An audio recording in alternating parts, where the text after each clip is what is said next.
Sejam muito bem-vindos ao primeiro episódio do quadro Entrevista com Especialista. Nossa entrevistada de hoje é médica formada pela Universidade do Estado do Amazonas, é pediatra pela Universidade Federal do Paraná e também pela Universidade Federal do Paraná infectologista. Doutora Tiane, seja muito bem-vinda e eu gostaria de te agradecer por ter cedido um espacinho da tua agenda superlotada para divulgar informação de qualidade e conteúdo com responsabilidade aqui no canal. Então, boa tarde. Eu gostaria de primeiro agradecer pelo convite. Espero que eu possa acrescentar algo e que possa esclarecer algumas dúvidas, deixar alguns pontos de reflexão para todos que acompanham o canal. Bom, para a maioria de nós, sem conhecimento na área da saúde, uma pandemia destas proporções jamais passou pelos nossos pensamentos. Mas para ti, que atua na área da medicina há mais de 10 anos, passava pela tua cabeça que poderia acontecer algo desse tipo? Especialmente depois que tu fizeste essa residência em infectologia? A possibilidade de vivermos uma pandemia, ela sempre existe, tendo em vista que a evolução da humanidade, ela caminha junto a grandes pandemias, né? Lembrando então que o conceito de pandemia, ele vem de quando a doença ela atinge um nível global, então ela pode ser diagnosticada em todos os continentes. Já temos aí histórico de peste negra, gripe espanhola, são pandemias históricas, né, clássicas. E além do coronavírus, que hoje tomou todas as notícias, tomou os jornais, tudo que se comenta hoje, temos uma pandemia em ascensão, né? Pandemia do vírus HIV, que desde a década de 80 temos diagnósticos em todo o mundo e é uma pandemia crescente que acontece atualmente em todos os lugares. O que mais assusta em relação ao coronavírus é o nosso contexto de hoje termos mais incertezas e menos verdades absolutas.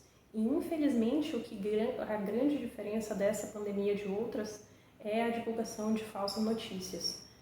Temos um bombardeio impressionante de notícias a todos os dias e muitas delas são falsas. Então, algumas pessoas têm que gastar sua energia a ponto de justificar isso, se é uma informação verídica ou não. E isso acaba gerando mais preocupação na população e em todas as pessoas envolvidas no cuidado dos pacientes com coronavírus. A todo momento recebemos um bombardeio de informações, seja em e-mail, WhatsApp, Instagram, vídeos na televisão, propaganda, notícia, e cabe a nós tentarmos definir o que disso é útil e o que não é útil para a gente. É claro, sempre vai ter algum profissional envolvido em tentar esclarecer isso, mas é importante destacar que isso é o grande diferencial dessa pandemia, né? A gente tem um fluxo de informações muito grande. Doutora, por conta das regras de isolamento social, nossas crianças estão impossibilitadas de ir às escolas. Qual é a sua avaliação com relação ao retorno às escolas? Quais devem ser os cuidados que nós devemos tomar com o material didático que as crianças diariamente vão levar e trazer para casa, com relação ao fardamento, com relação à higiene, aos cuidados? Em relação ao retorno das crianças às atividades escolares, esse é um ponto muito importante para a nossa discussão. Eu estou sem o retorno da Tiane. Produção? O retorno da Tiane. Não existe nenhuma previsão de quando as nossas crianças estarão liberadas para retorno às atividades. E isso vai depender muito de cada lugar, né? De cada cidade, do contexto em que as entidades educacionais se posicionarem em relação a isso. É claro que se você tem a oportunidade de que seu filho passe um pouquinho mais de tempo em casa, você tem quem cuide, se tem uma babá, algum familiar que possa ficar com essa criança e a gente possa se assegurar de que essa questão do retorno às atividades é realmente um momento mais seguro, tudo bem, mas a gente sabe que não é a realidade de todo mundo, nem todo mundo tem a oportunidade de deixar as crianças em casa e algumas pessoas precisam retornar ao seu ambiente de trabalho e as crianças assim precisam retornar às escolas. É claro que quando isso for liberado não vai ser opinião individual de alguém, vai ser algo regulamentado. E o que fica de mensagem para os pais é que esse material precisa sim ser higienizado, que as crianças já devem estar aprendendo, é claro, a depender da idade de cada um, medidas básicas de higiene e como que a gente vai evitar a transmissão de alguma doença vinda dessas crianças vindas da escola, né? Então, tentar manter o mesmo fluxo de higienização que a gente tem mantido hoje, né? Tentar evitar que entre com calçado sujo dentro de casa, a troca e lavagem dos uniformes, e tentar explicar para a criança que é importante que ela lave as mãos antes de ingerir um alimento, evitar colocar a mãozinha para coçar o olho, coçar o nariz, coçar a boca, né? Porque a gente sabe que esses são os meios de transmissão, principalmente do coronavírus, né?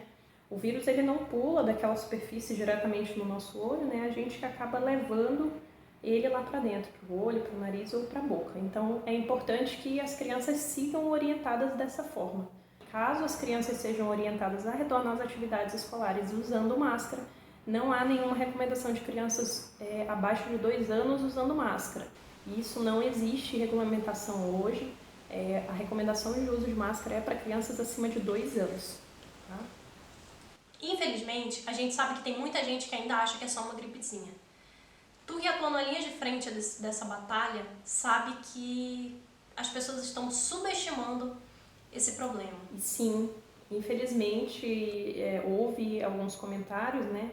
A infecção pelo coronavírus não é uma gripezinha. Infelizmente a gente tem altíssimas taxas de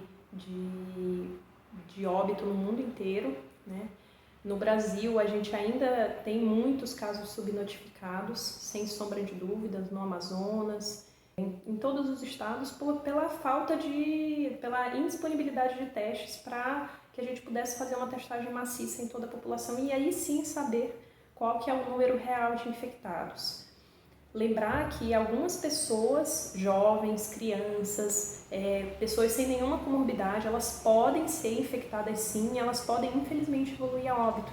Então não é porque você é saudável, porque você é uma pessoa que pratica exercício físico, que tem uma boa alimentação, que você está imune à doença. Infelizmente a gente não tem hoje nada comprovado em relação à imunidade dessa doença. Então a única maneira eficaz de a gente evitar a infecção é com o isolamento social.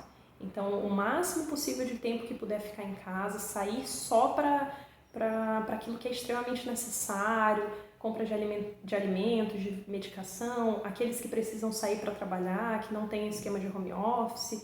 Então, que seja para essas saídas, né? Enquanto a gente ainda não andar um passo a mais no tratamento do coronavírus, essa é a nossa única estratégia.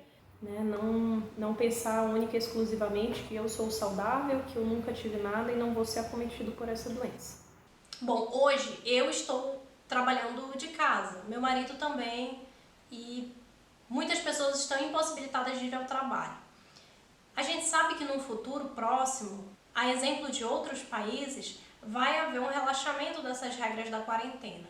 Eu gostaria que você trouxesse pra gente quais os cuidados que a gente deve ter quando a gente voltar a transitar livremente pela cidade e não só para comprar alimentos e itens de farmácia.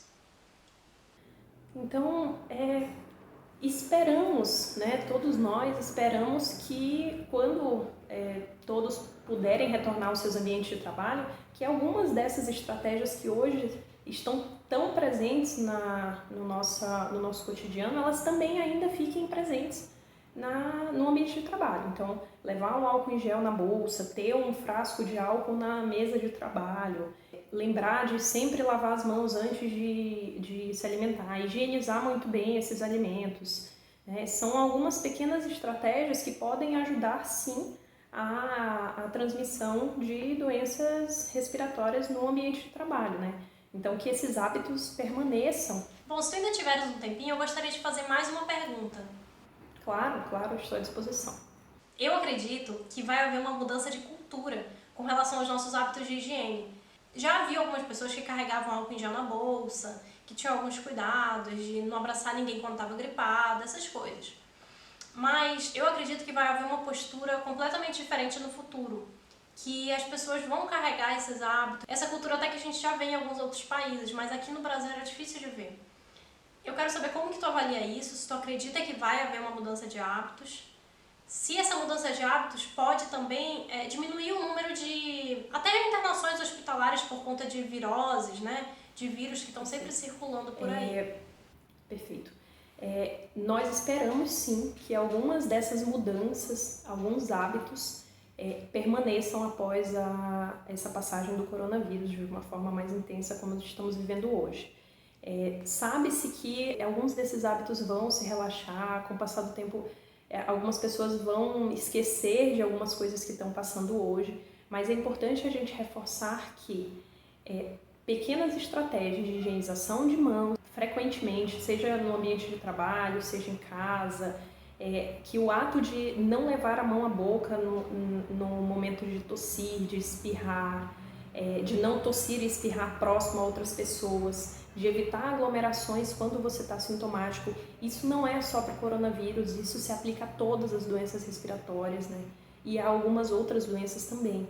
Então, e claro que isso vai impactar sim em taxas de internações, nos próprios sintomas de doenças virais respiratórias, né?